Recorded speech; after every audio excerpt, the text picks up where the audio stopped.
Good morning and welcome to episode 28 of Tech-A-Break with me, Andy Reid from Resilient Systems, and no, Adam Walker.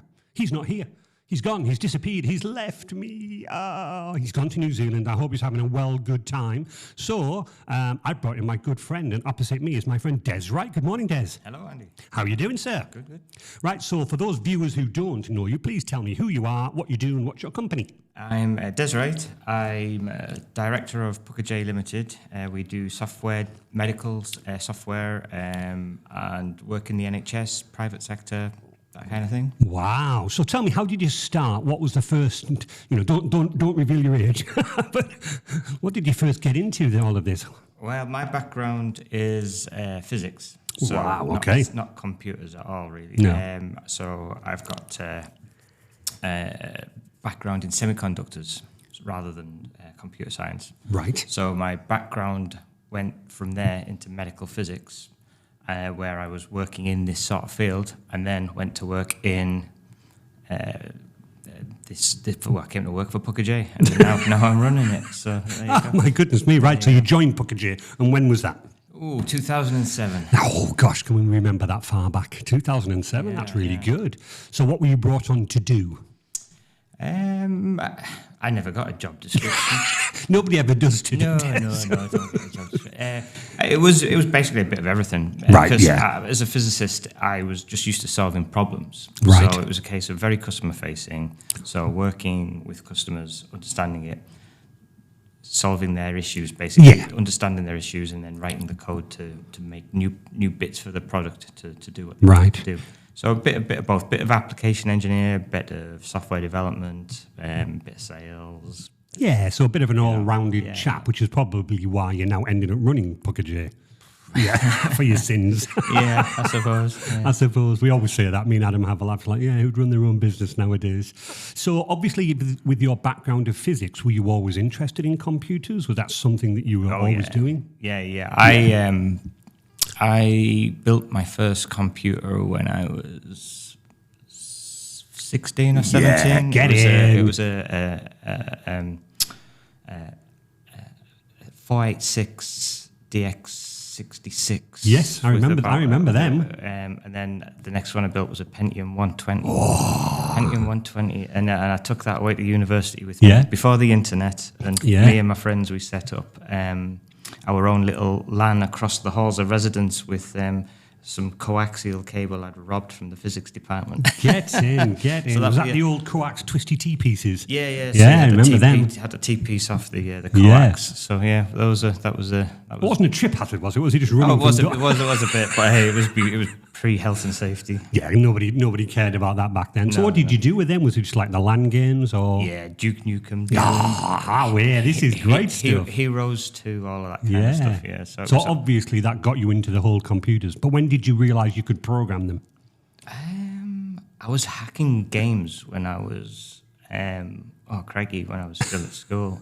I remember my first hack was I figured out the maths behind the key to unlock Premier Manager 2 or something. Get in. So there was like a little wheel, and I worked out there was an equation I could actually use. So this is brilliant. There was this wheel. And it had windows in this wheel, and each one had a ring of numbers behind it. And the computer game asked you to give me the combination for position X. Yeah. And so you had to turn this cardboard wheel to all these positions, and it gave you like 3 numbers. And I was like, I know how to do this. And I wrote an equation, so that when it asked me for position whatever, it just gave me the 3 numbers. That was the first thought of hacking that I had. I was about 14, 15 at the time. So I did that, and then I thought, okay, I like computers. So I started writing. It was the old BBC computers, and I had an Amstrad 6464, yeah, with the tape deck and everything. Yeah, definitely. And I wrote my first computer program on that. Yeah. Which was like a word processor program, which I had like picked up from some magazine I was learning. And Me too, you have to like write it, compile it, and then save it to the tape. Save it to tape. Oh yeah, exactly. All the rest of it. So that was my first sort of look into sort of programming. So I was always doing stuff like that, and then when I was at university as an undergraduate, the physics. I actually signed up to do computer-aided physics. Right. So it wasn't just physics; it was like some applied physics that I wanted to do. But we were writing in Fortran. Oh God, so didn't run far enough. Fortran 77. So we were writing stuff simulating solar systems and physics problems. Yeah, physics problems. But fascinating stuff. And there was a little bit of C involved, but didn't really do too much. Then I went to the States for a year, and crazy, the physics department there didn't have like a computer department because that was handled by the computer department. Right. Really. So physics didn't. So I switched to experimental, making holograms and stuff. And so when I came back, I'd kind of dropped the computer stuff. So I didn't really sort of pick. I did a little bit of LabVIEW when I did my PhD. Yeah, I remember that. Yeah. I used to have to write some changes to the code for driving monochromators because I was analysing crystals and lasers and such like. So we used to drive the monochromators for looking at the light spectrum. So we wrote a bit of software in that for LabVIEW. But other than that, I wasn't really doing a lot of program at that time. And then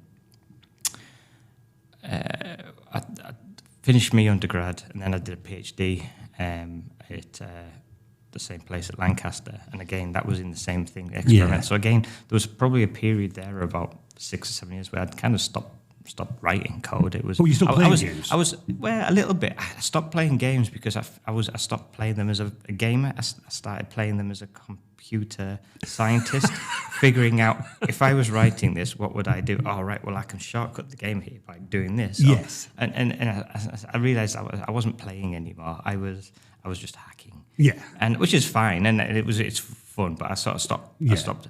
I got more of a life, should I say? I started playing darts, and you discovered beer and darts, and women, all of that, and so it was, and I was enjoying the science rather than the.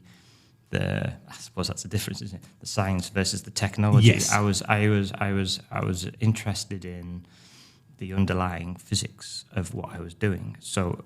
And so that, I guess, took my focus away from, technology was just the tool.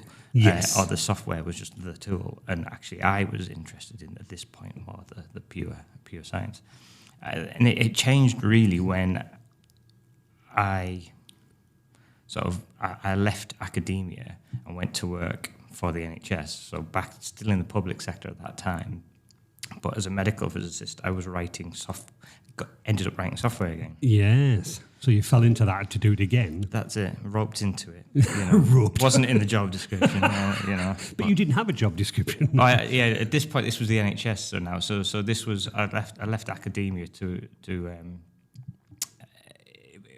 money more than anything. Yeah, exactly. Hands up, whatever. Yeah.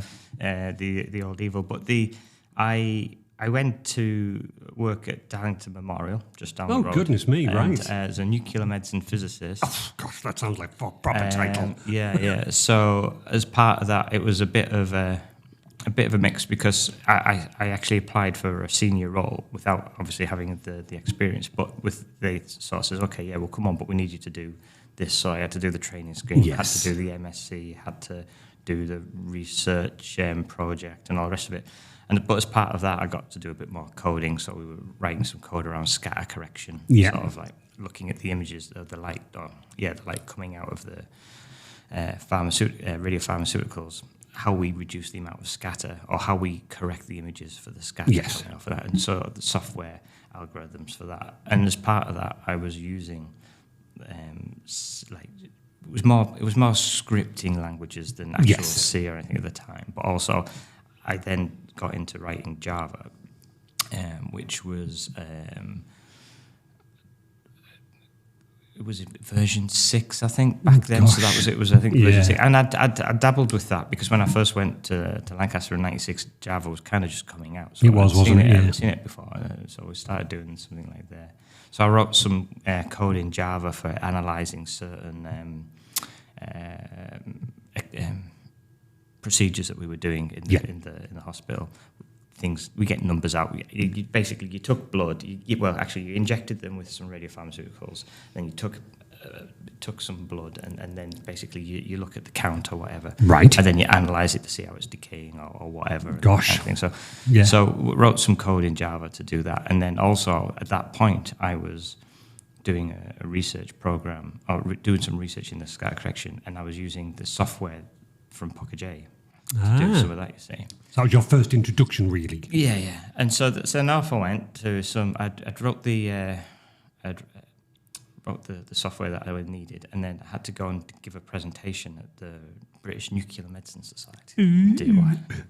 And so I gave that talk, won the Young Investigators Prize. Well done, sir. Afterwards, I was at the on the stand, the exhibition. Yeah. That you have at all of these events, and I recognised that little ginger-haired fella. This was the, Kevin who'd founded Pukka-J. Yeah. And so I went up, and Kevin loved his red wine, and we spent the evening just drinking with Ryan, talking about science. There was a chap, Ian Stark, who invented his own gamma camera. And hang on, Stark, not Stark Industries, was it? No, I think it was, it's a Scottish guy. We just spent the evening chatting, and that was kind of brilliant, and that's how I ended up working for Pukka-J. In a long around story, that's how I ended up working there, because about a year later, Kevin phoned me up and says, "Do you want a job?" Basically, and I said, "Yeah, why not? Let's give it a go." And that was, I say, 2007. Gosh. And again, without sort of like saying, you moved to Pukka-J, was it the money draw, or was it the fact that Pukka-J was doing so many different things and it had triggered that excitement again of programming? And I think I never intended to work in the public sector. Right. I thought, when I was in America, I studied at North Carolina, but I went out to Texas over Christmas and New Year, looking for an internship, maybe to come back or to do over the summer, because my thought was that I was always a bit of a geek, and I thought, well, my probably natural role would be an application engineer, somebody who can talk to customers and sort of figure out problems, all the rest of it. And that was my intention, and I thought I'd probably go back to the States. When I finished my undergrad, I thought I'll maybe just go back over there. That's more opportunity to do that. Absolutely. Life gets in the way. It didn't happen. As it does. To stay over here. But when I spoke to Kevin, I thought, okay, that kind of looks what I thought I'd probably end up doing. But the other thing was I was, it might sound horrible, but I was a little bit bored as a medical physicist. There was a lot of QA, sort of day-to-day stuff that you just measurements, checking stuff's in, and it's all valuable stuff, but it's just a little bit. It was fine, but I didn't know whether I could spend the next 40 years doing it. And I thought, okay, I'm only 29 back then. I think it was. Maybe I've got this option to go and do something different. Take it now, because I don't know when they might come across again. No, but I know what you're saying. Obviously that work is critical. It has to be done. But with anybody, and me and Adam talk about this at all, and you've hit the nail on the head there, Des. There's something inside it that says, no, I think I want to do something better. It may be a risk. It may be but some people don't. They're just like, no, it's what I do. I come in 9 till 5. That's it. I'm happy. But if you're a business owner like you are now, there's always that something else that's going, come on. So, as I said, the work was critical at done, but you thought, do you know what? I think I can move on a little bit. So that's fabulous. So were you the first person into Pukka, the second, the third? It'd been around 7 years. Somebody had just left, a young lad, I think, or he'd gone to work in London. So there was a few people already there, and I sort of joined. But me and Kevin got on. So Kevin was the founder. Obviously, that's why he sort of came to me when this role opened. So it was kind of him and I just sort of used to just bash ideas off of each other. So that was kind of where we it worked. Kevin was a mad scientist, absolute genius of a guy, but mad in his own. But he had his own way of doing everything. He liked to. He never liked to use any software other than stuff that he's wrote. Oh, right, man. Kind of thing.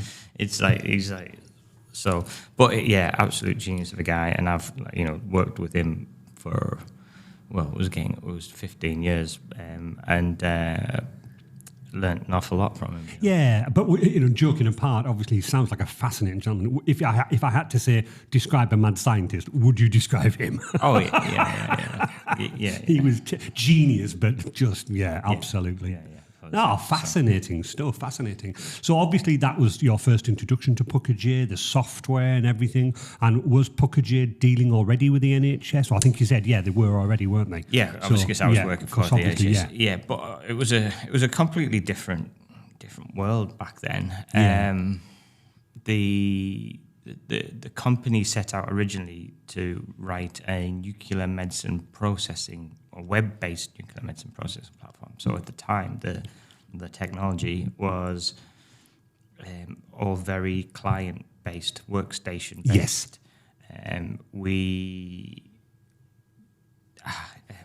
There was no, with the web, there's stuff on the web, but nothing major. No. And so Kevin's plan was almost like way ahead, was effectively what you'd now think of software as a service, but software as a service didn't Back exist. then, didn't? When was this roughly then? 2000.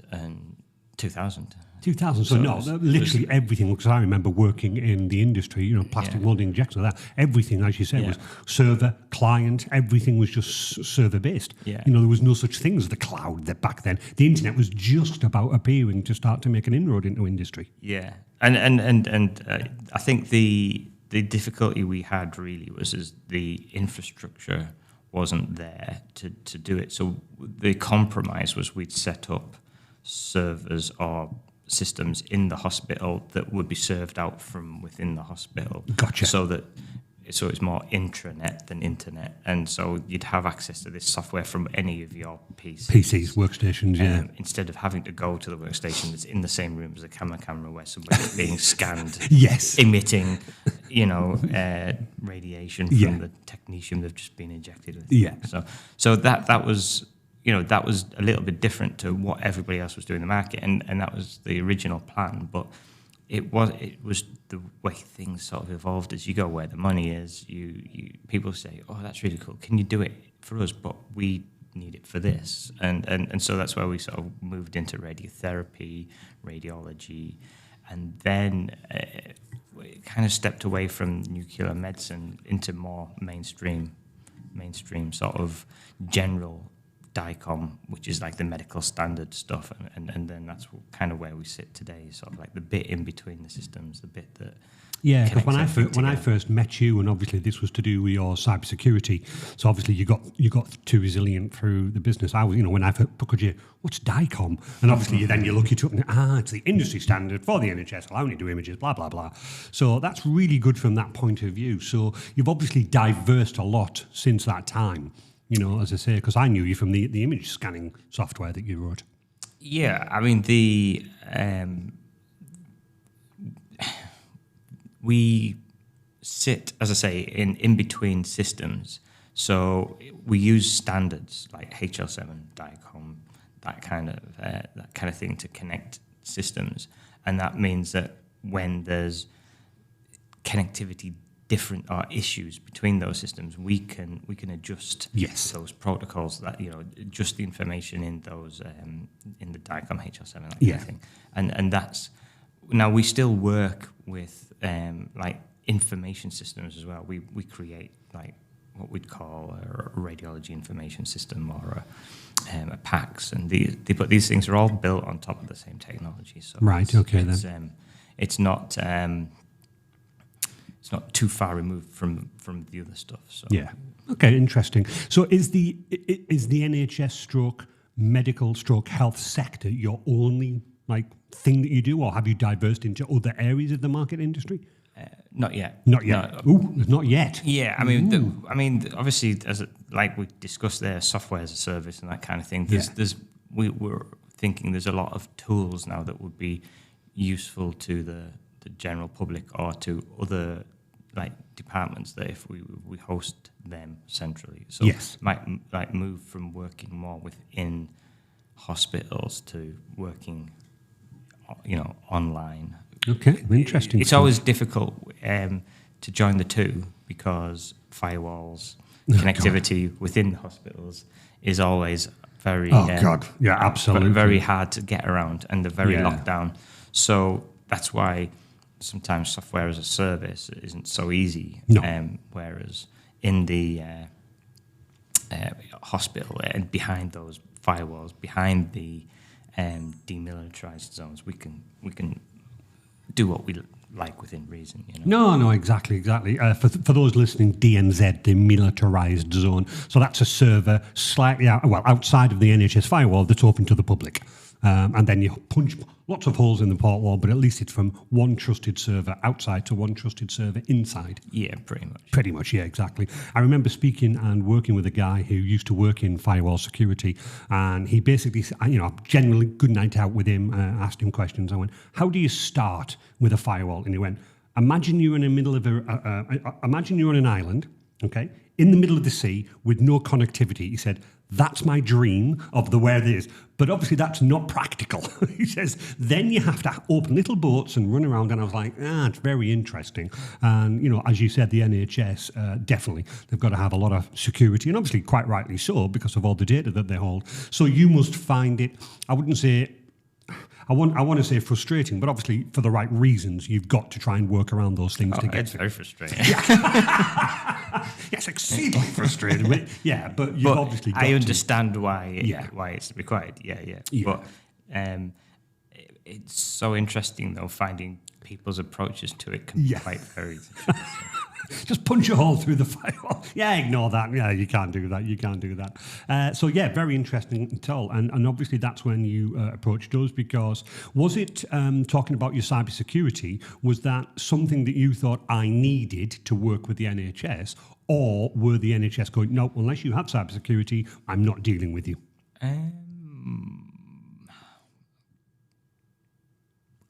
Can't remember. But obviously, it's a great thing to have. I think it was internal. I think it was internal. I thought, look, we need to start, because it's not just cyber security. It's a whole part of a quality management system that we want, to keep up to date and all the rest of it. So we need that, but it's obviously when. We've been through a few various different crises in the NHS where we had like the WannaCry virus that brought down a lot. There was the one in Ireland recently, or not recently, a couple of years ago now, but basically they had a ransomware attack. Basically everything got locked down. Wow. And the Beaumont Hospital came to us and says, we've got your systems in here and they're not affected because that's all on Linux. Can we just do this? And so then we sort of went, yeah. So we obviously they were a lot less affected by some of this stuff than us. So obviously that's one of the things that we've done is we've always sort of looked to try and be able to work cross-platform, Linux as well as Windows. And if we want to, we can have the same thing running on both. So if anything ever did come in that affected one particular OS, this other service should be fairly safe and all the rest of it. So, but I think in terms of cyber essentials and cybersecurity, it's getting more of a prerequisite to the NHS. Then they weren't saying you can't come and work for us if you don't have this. Yeah. But a lot of that stuff's getting more and more things like data protection, assessments, impact assessment, DPIAs, and that kind of thing. There, you don't tend to get into any kind of project now without going through a lot of this. So it's obviously they've learned the hard way pretty much. Unfortunately, they have, data breaches, viruses, and the human is the weakest link normally. I say that every time. I had a conversation with customers last year and whatever. I've got antivirus, Andy. I've got this. Can you guarantee me that I will never get hacked? I'm like, absolutely not. I said, I can have the best firewall, the best antivirus. I said, if one user clicks one email link and allows them in, I said, you might as well have just unlocked the door. So I said to him, humans are the weakest link.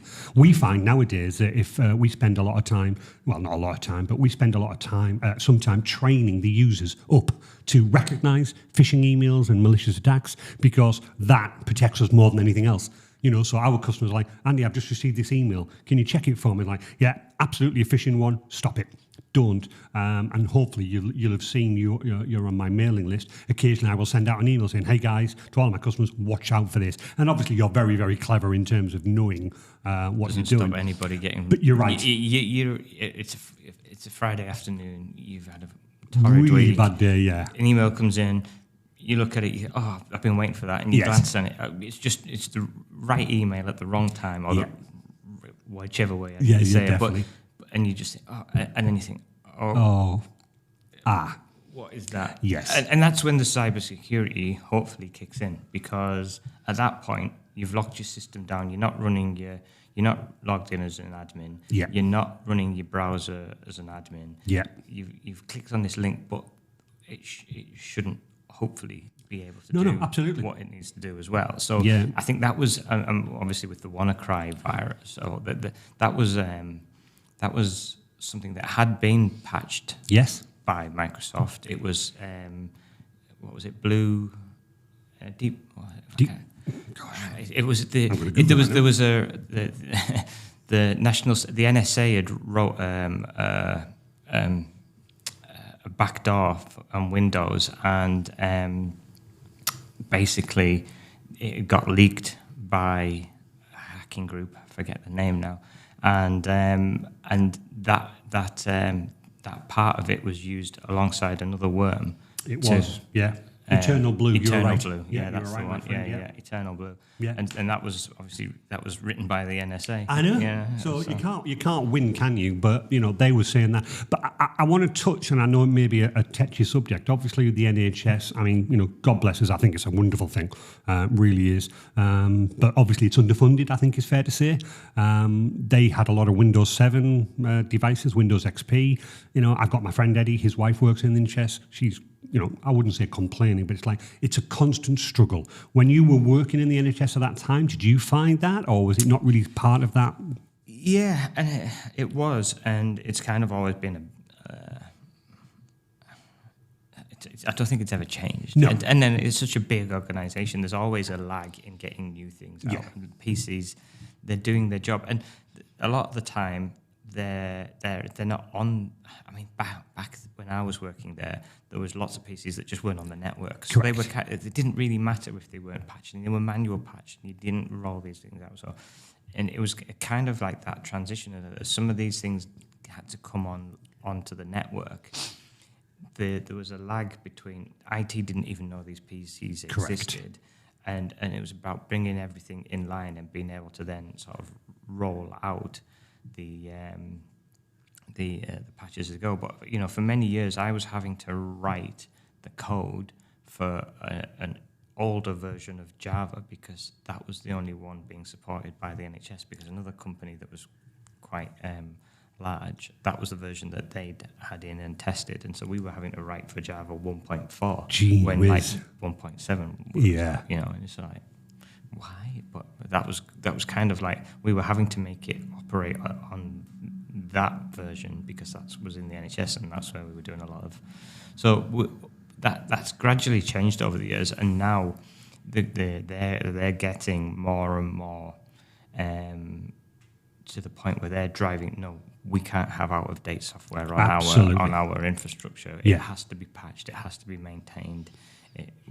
Because they've been through all of this, and so now, where you're at the point where they're sort of saying, look, no, if you can't put in a better option, then we're going to have to take it out. So, no, exactly. And that's good. So that's driving it.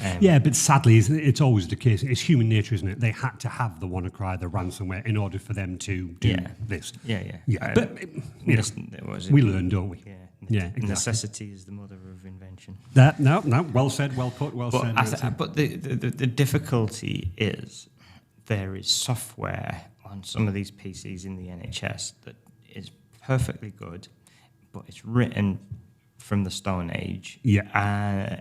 But it runs on this XP PC. Yeah. And it does exactly what it needs to do. And there's nothing on the market, because it was written by some geeky physicist in a dark room to do this job. Yes.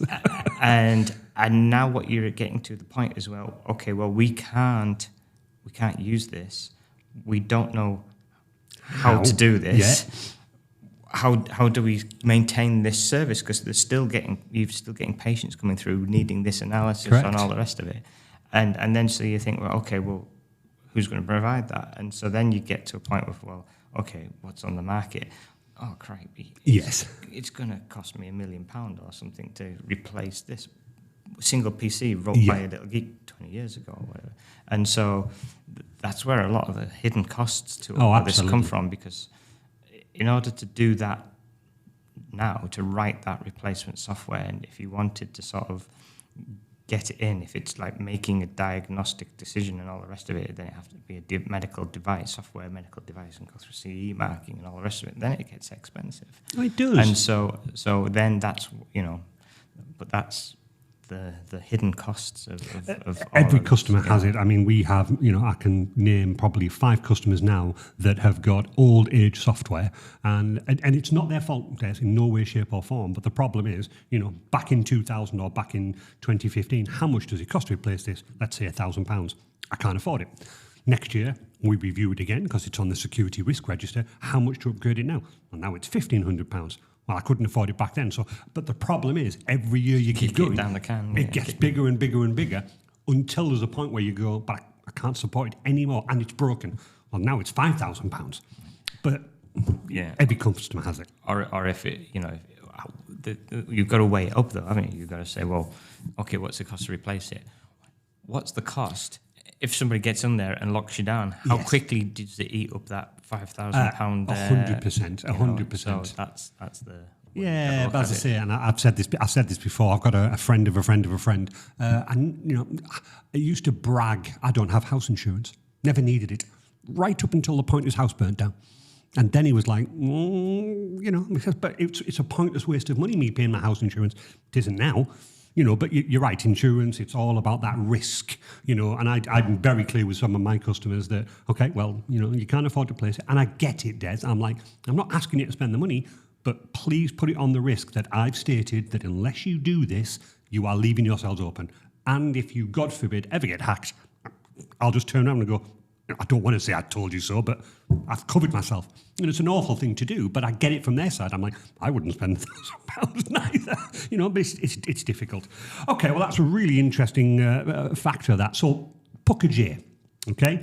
Obviously, you took it over and you're now running it. It's been quite successful. You've obviously grown since I've known you. So, what up to now? 5 people? Was it you? Yeah, 4 or 5. 4 or 5 people, yeah, but that's it. But obviously looking to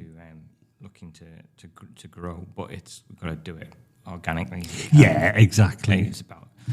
It's such a niche thing. It's not like you can just pick somebody off the shelf and say, oh, okay, I need one of them.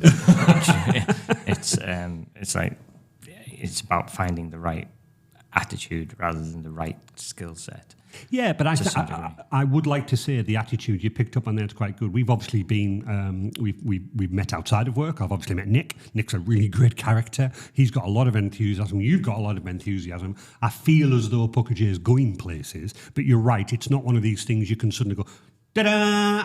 I've written the world, I'm going to take it by storm.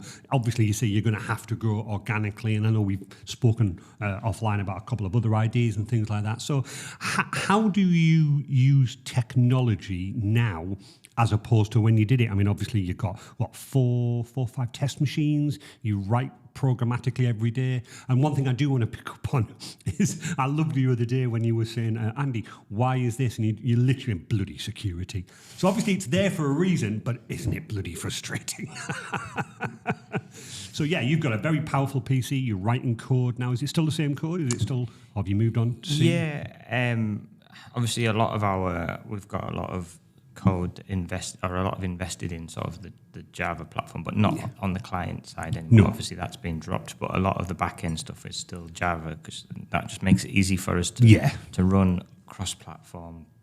Yeah. It's been around for a long time, very stable. I think, obviously, Kevin passed away a couple of years ago, and we sort of, he was not anti-technology, but he learned to program punching holes in paper and feeding the ribbon tape in the computer.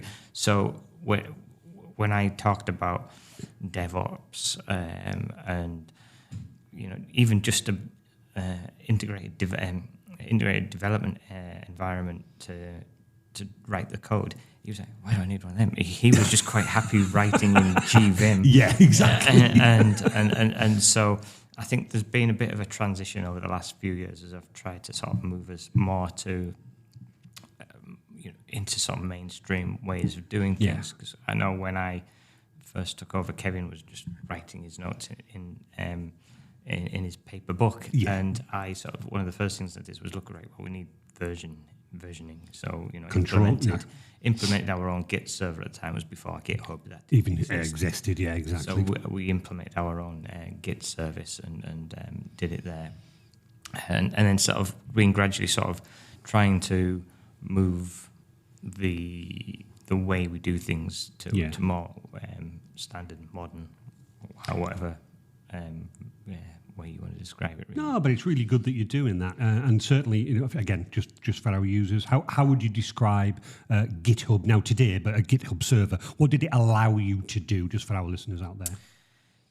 Well, back then, as I say, it wasn't GitHub. It was just you basically had Git, which is a version control software service. Yep.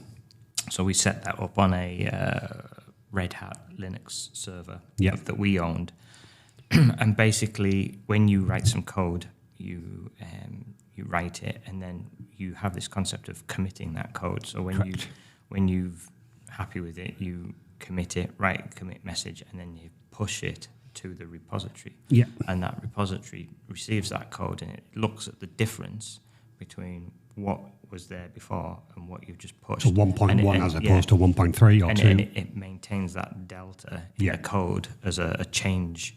And so you can go back and look through your code changes as, this line changed by, this was done, and this line changed and this was done. So it goes back now sort of 15 years or whatever. We can go back and look at every single code change that was done.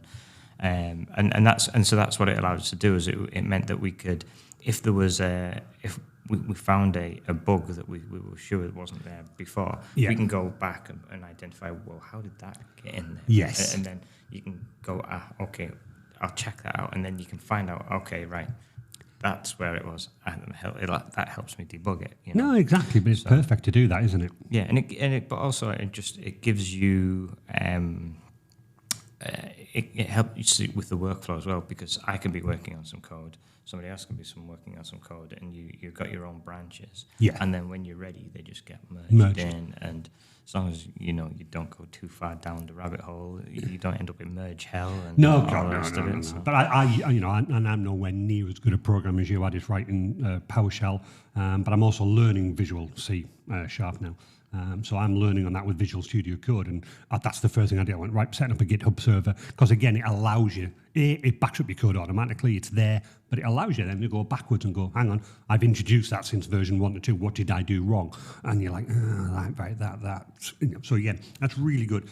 How do you find all of the external impacts now? Now, what I mean by that is that, again, I'm currently writing something and I'm using Microsoft Graph to implement and, tap into my Microsoft 365 tendencies. I originally based that on .NET, whatever it was, let's say version 7. Obviously, then .NET 8 comes out, breaks things, but obviously I can't not upgrade to that because it has all the latest security patches and all the things. How does that affect you and your coding?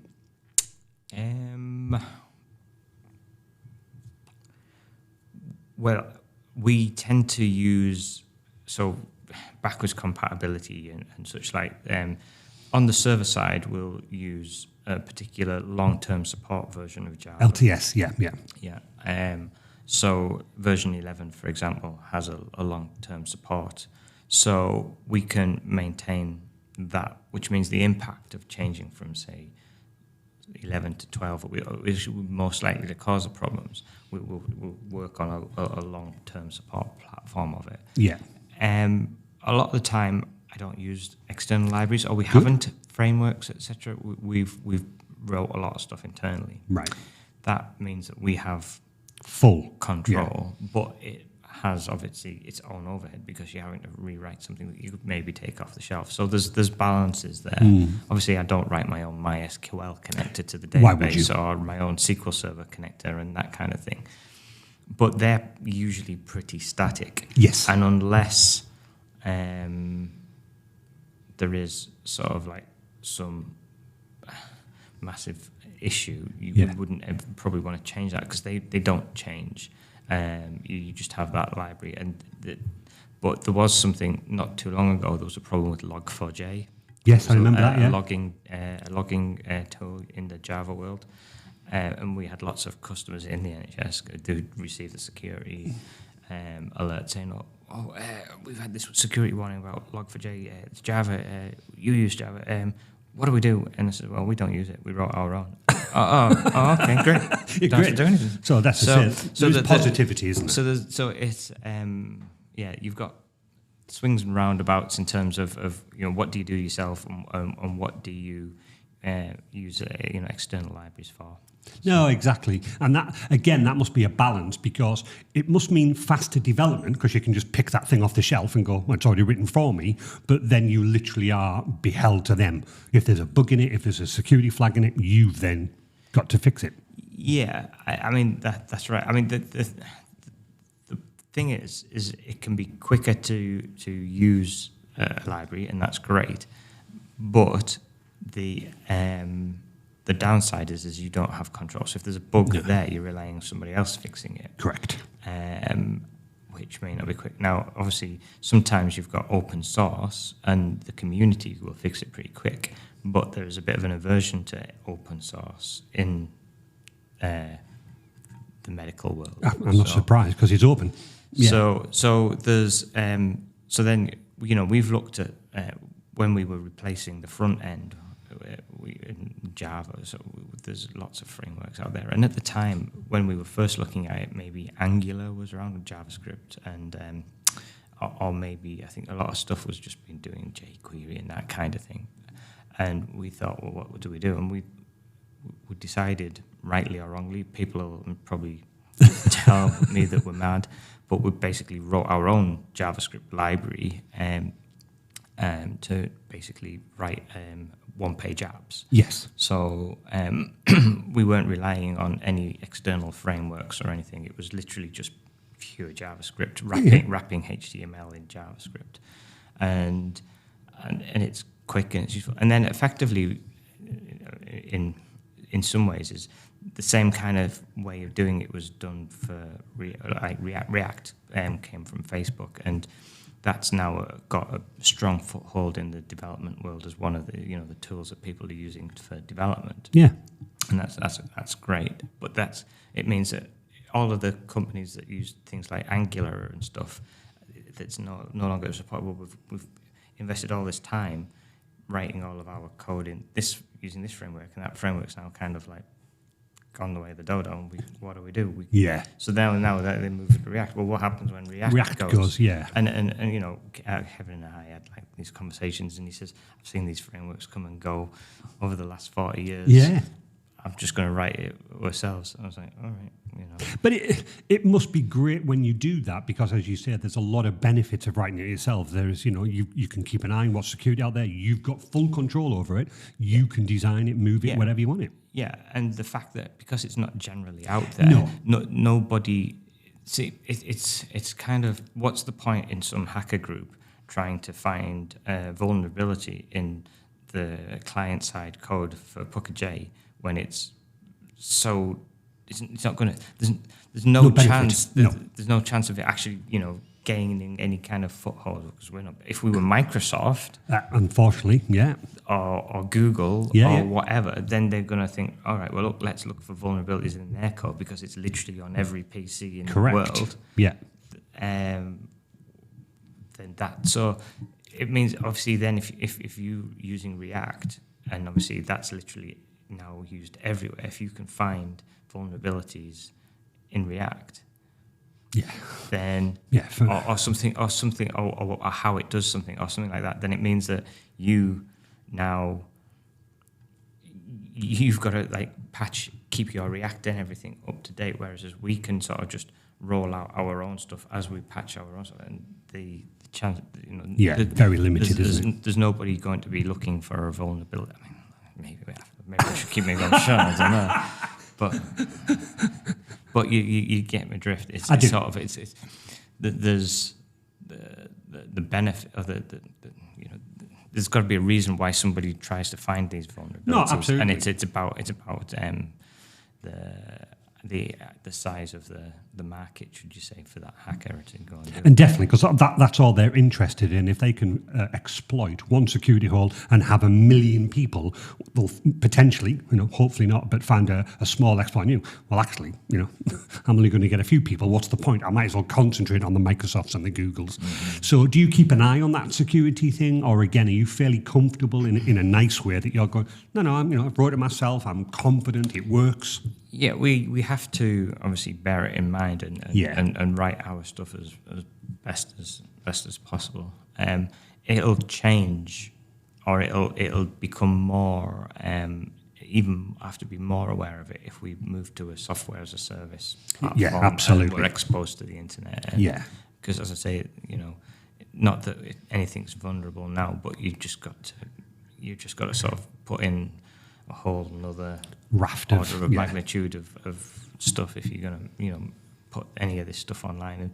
And I've read horror stories of PACS companies who've got all of this image data and it's effectively open to the world. If you just a few URL through, wow, people, then now that might have changed.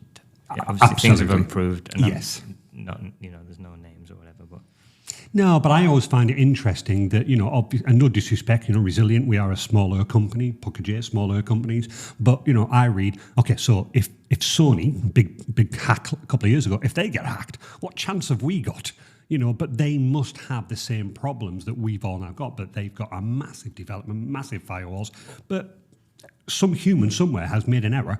The more people you have, the more errors more security risks you can potentially have. So it's always interesting to keep it on board. I was going to say one of my other companies, lovely company, Smart Carbon, they've just got cybersecurity, but they've just started to deal with the NHS. And I'm sure they said that they can't. It's one of their stipulations, if you like. The NHS, it wasn't mandatory, but it was like, you will get a lot further if you are cybersecurity approved. So you must be, again, you're already finding that point of view from that. Do you think cybersecurity will help you if you do decide to diverse outside of the NHS market? Because again, you are holding a lot of data. We don't hold the data. That's an interesting point then. It's all most of the time we're in the middle. Middleman, right? We have some of our private companies and some of the where the data will be stored by us, but it's on a trust server. Right.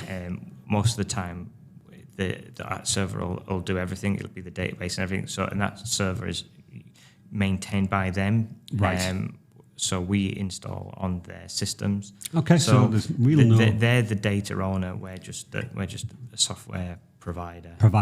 Transporting the data, if you like. Maybe you said middleman. Or maybe then providing access to it, and they own it. So obviously, and obviously that's all locked down behind tons of firewalls and all the rest of it. So and it's not generally open to the net, like the everyday user on the right. Okay, understand. Okay, so that's interesting. So how long now have you been in Innovation Place, just down the road from here? Innovation Central. Sorry. Yeah. A year. A year? Oh, wow. Year and a bit. Right. So what was the decision? Were you the typical home worker? Couldn't? Yeah. It was odd because COVID came along and everybody was like, "Oh, we've got to work from home." I was like, "I've been doing that for 15 years." What's the difference here? I was like, "All right." No, exactly. So, but it had always been on the cards to sort of. It can be quite difficult, especially in a niche industry, to bring new people in and be able to get them up to speed and show them how to do it just over Teams or over the phone and all the rest of it. Back in the day when I joined, I just spent hours on the phone to Kevin. Yeah. And it was before screen sharing and all the rest of it. And I'd be reading lines of code or sort of error events in the log and sort of it is just all verbal communication. Yeah, wow. And now obviously you've got Teams, screen share, and all the rest of it, which makes life a whole lot easier. Yeah. It means I don't have to travel around the country to log into servers and all the rest of it, of course. But it's still not the same as sitting in a room with somebody, being able to sort of just quickly ask a question and all the rest of it. So the whole point of getting the office was to have that sort of hub where I can bring some people in to help. Of course, I then went and employed somebody at the other end of the country. You did? But it's somebody who I've worked with before, and I know that he'd already hit the ground running. So the requirement to have that daily interaction was less so. Less so, yeah. But yeah, that was the idea about having the office. But at the moment, it's just me, so I might as well work from home. But it gets does allow you to break. It gets you out of the house. Yeah, exactly. It means that home isn't work, work isn't home so much. I still work from home a little bit. Yeah, but that's your choice now. Not we worked from home a lot, and we found it exceedingly difficult to switch off. You'd get to 6 o'clock and think, right, I'll stop. You'll have tea, and then you'd walk past the office and go, I'll just check a few emails. I just need to catch up. And you ended up before you know it, 9, 10, 11, 12. Yeah, but at least now you can switch it off and go, no, I am going up. Okay. It gives you, when I used to work from home, I used to every day have something to do at 6 o'clock that got me out the house. So, it's varied over the years. Yeah. But, it used to be a lot of the time just going to the gym. So I'd literally finish work, get my gear together, go to the gym, and then that coming home meant it was like effectively that break in the system. So 9 to 5, whatever, that was work. Go to the gym, come home. It gives that mental switch to say, okay, that's the end of the day. Yeah. Obviously, it doesn't work here perfectly. You still sort of sit down on the sofa and your laptop's there and you think, I'll just check on that. But, you've got to find that way of switching off. No, I definitely. find that if I go out on my bike and ride 60 miles, my laptop isn't there. So if I'm at the top of a hill somewhere... Yeah. So that is a great passion of yours, isn't it, cycling? You do a lot of it? I enjoy it, yeah. It really gets is me good. out of the house. Gets you out of the house, and Gets me out of Tilly's way. Yeah, absolutely. And then get you a bit of exercise, obviously, riding 60 miles. Well, yeah, that's just a normal ride, that one. Yeah, exactly. Not for me, but not that sense. So what's, closing down now, closing the episode down, what do you think for Pukka-J in the next, let's say 5 years and then 10 years? Obviously, I don't think you want to be a massive conglomerate with 75 people working for you, do you? I don't really know. We've got like a short, medium, the last 2 years have been massive upheaval. Yeah. And my sort of view for the future is kind of evolving. I thought, in the first instance, look, we just need to stabilise and get everything going. Now, we've got some opportunity in the market at the moment, and that could mean that we could grow quite rapidly. But the market isn't that big anyway, so we're never going to be massive unless we diversify and go. And I don't know whether that's what I want to do. At the end of the day, I'm a geek and just want to do geeky things. So I'm with you on that one. So it might be that once we've got everything sorted, that I go back to just being head geek and let somebody else run the company. But you do enjoy it, though. I like it. I love it when I'm programming. Obviously I deal day to day with customers solving their problems, but that's where more of my level is. I'm getting more into the fact that, we use Teams, as we use it explicitly for our customers, and we use lots of SharePoint, lots of Power Automate, lots of workflow, but that sometimes doesn't scratch the itch of the customer, and therefore they turn around and say, can it do this? And I'm like, well, it can, but I have to bespoke it. But, as soon as they go, yes, I'm like, yes, that's it. Mm-hmm. I can get back to programming again. I don't have to do the day-to-day stuff. Okay, so that's 5 years, 10 years, you are sat back, laid on a beach somewhere. Oh, I don't know. That's probably not my style. I think I'll always probably be hacking something. With the wheel protection for the next Premier League manager. Yeah. When I say hacking, I don't mean sort of like anything sort of No. nefarious. No. But I just sort of like just enjoy sort of solving problems. So I'm probably carry on where we're at, grow the company in this market. Yes. Now that market changes, even sort of within what we do is we're sort of doing more and more in the private sector now. Right. There's more emphasis around sort of data sharing, access to data from patients being able to get their own images and that kind of thing. So it might be that we sort of say do more along that. We also we're very UK focused, but we are a supplier to a company that use our software all around the world. Wow. And it might be that we can do what we're doing here in the States, in Europe, all the rest of it. And obviously that then opens up a whole other market.